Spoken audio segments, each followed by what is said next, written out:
The Coin Lady channel is pleased to have you back. The market has thus been impacted by the Black Swan event. We appear to be making a full recovery at this point. Today, we received an update on the big banks' profitability, which led to some controversy.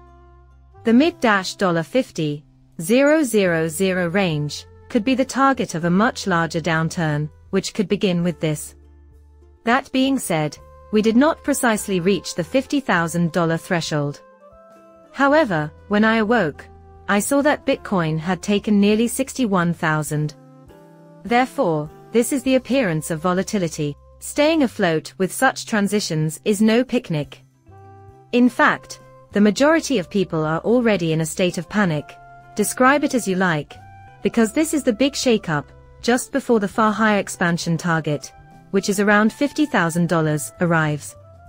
That being said, we are under no obligation to reach $50,000. Getting that low is unnecessary. That, however, was my original assessment of the market. Some antique coins were already purchased by me.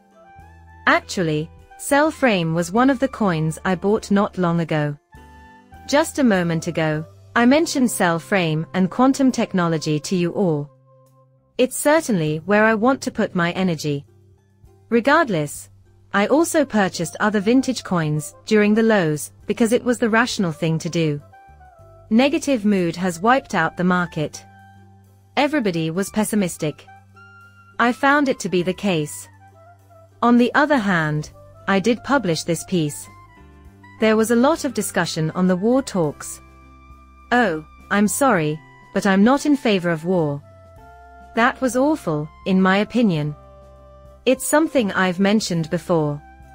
Because they profit from it, the big bankers are the only ones who come out on top in this fight. The government's coffers fill up with profit. The song War Pigs is already well known to you, so why not listen to it?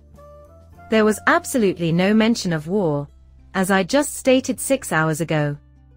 War has now consumed my entire timeline. I won't claim it never happens, but most investors and market participants are going to be terrified of this. This story has the potential to utterly shift our mood and plunge us into a state of profound terror.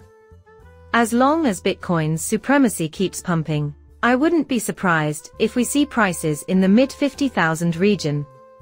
As Bitcoin rebounds to $80,000 to $100,000, the dominance of Bitcoin begins to decline. Not to mention that the entire market peaks before 2025. Yes, that is my only concern. Just a friendly reminder that we are still in election year. That last move would also be an old season formally starting and ending. Keep that in mind. Keep in mind that this is election year. I'm not implying that we won't go to war, but I don't see it happening anytime soon. Additionally, I am the only author of 2 other posts. The price action of the past several days is enough to terrify anyone, and I'll tell you what, I've listened. You have my utmost admiration, if you have persisted and are that intent.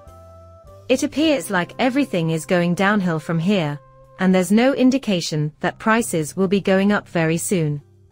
For those of you who have been shopping around for some time, I recommend going back to 2020.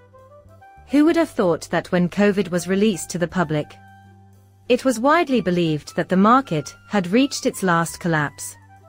The price of Bitcoin dropped below $1,000 again. Some people are demanding exorbitant charges. And you know what happened in the end.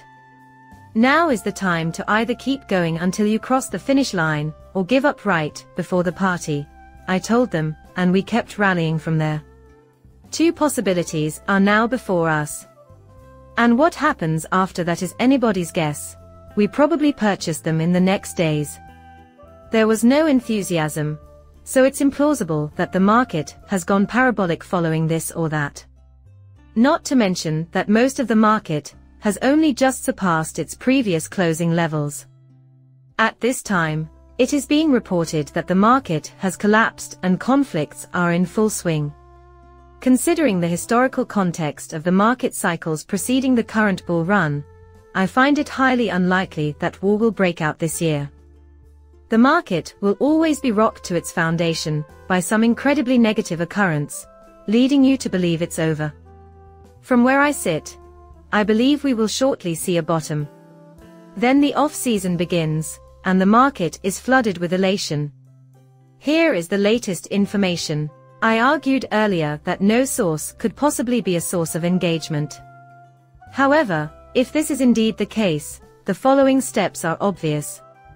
Our company is experiencing a decline, and if Israel does not reply, Iran will declare that the account is closed and the incident is over. It was an act of self-defense, they say, and the US should stay out of it. We don't know if that was the update, or if it was bogus news. The saddle has no origin. Keep in mind that anything may be said on X, so be careful. However, I have been following posts made by trustworthy crypto. To start, here's a hint. The day Russia invaded Ukraine represented the bottom from which we rallied 40%. Look at the chart and tell me what you see, bro. And that didn't change for another 4 months. Narratives elicit an emotional reaction without evidence, making them impossible to disprove. In a flash, it changes your decision-making process from being data-based to being emotionally driven. Additionally, the main focus here is on the invalidation of inferior incoming charts. Even in this very place, lots of individuals are starting to feel negative about the market because they don't think this is just a pullback. Here you can see the big picture. Even though we fell a lot, something I'll get to in a bit, and there's a change in the trend in the room with us. Things appear to be waking up in a more significant way now, which I will also discuss. Beyond this, the overall shift in mood should be your primary concern. The entire market was reset, as I mentioned yesterday, and open interest was reset as well. This further reinforces the feeling that it is time to restart. You can see the previous tech dev netcoin accumulation chart here. In any case, tech dev was incorrect on many occasions in 2021. Both he and I will freely acknowledge it. In fact, he has already done so. Regarding the alternative cryptocurrency market, though, this is what we are considering. Looking at the altcoin market as a whole, we can see that this is a major pullback before a much larger surge upwards. Perhaps you're claiming that seasons don't exist, or will never occur. Just a couple of hours ago, this was the chart that I saw when I woke up. Here we go, folks. Bitcoins have returned to $65,000. The majority of the market has returned to substantial levels. Again, on a 24-hour scale, many vintage coins still appear green. But the market is still very red overall. And you might be claiming that Xrp was totally destroyed. If you heard that Xrp took a major beating today, you're not alone. Not even in the top 100 list of losses is Xrp included. That deserves special recognition. Also included are the top 500. Consequently, there are still many benefits generally. Remember, you are not need to be a paid member of any kind to have participated in the Patreon group. Simple as that. It will help you save a lot of time and make a lot of money.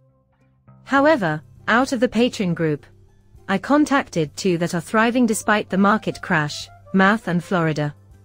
I could go on and mention a couple more items on this list. Surprisingly, though, most of those coins I did list are really up today. Once more, if we examine the leading losers, it's safe to say that Xrp isn't among the worst hit. The price action is still passable, even though the market dropped significantly. Once again, Xrp does not even appear on the list of the top 7-day losses.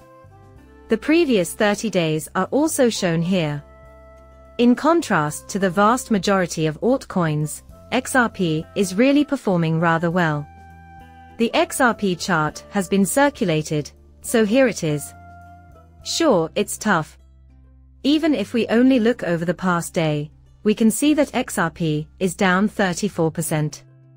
The majority of the market, however, has fallen 34%. there has been a 60% decline in the value of most alternative coins. Half, right? It's absolutely wild outside. But this is precisely what the market needs, so that it can reset itself after the halving. Plus, what have I mentioned about the halving that usually occurs at 20% plus pullback before the actual halving? The entire market's sentiment was reset by this unexpected black swan event. Even now, I haven't been paying much attention to the Fear and Greed Index. The Fear and Greed Index is a popular tool, I know that much.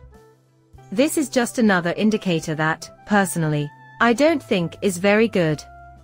If you wanted to create the situation that says, alright, yeah, this doesn't mean much at all, you could look at the Fear and Greed Index from 2021 as well. It's merely a sign that everyone takes a look at and deems necessary for a complete retreat. Just because you can see an overbought signal on the Relative Strength Index, RSI, doesn't signify that the market is about to crash. Since it touched $9, Solana has been overbought.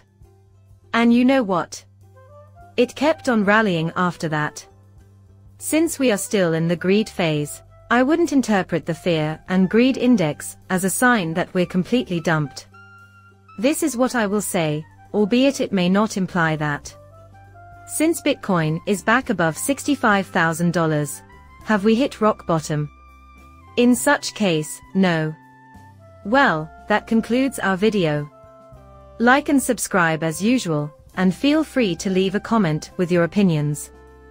Coming up shortly, farewell.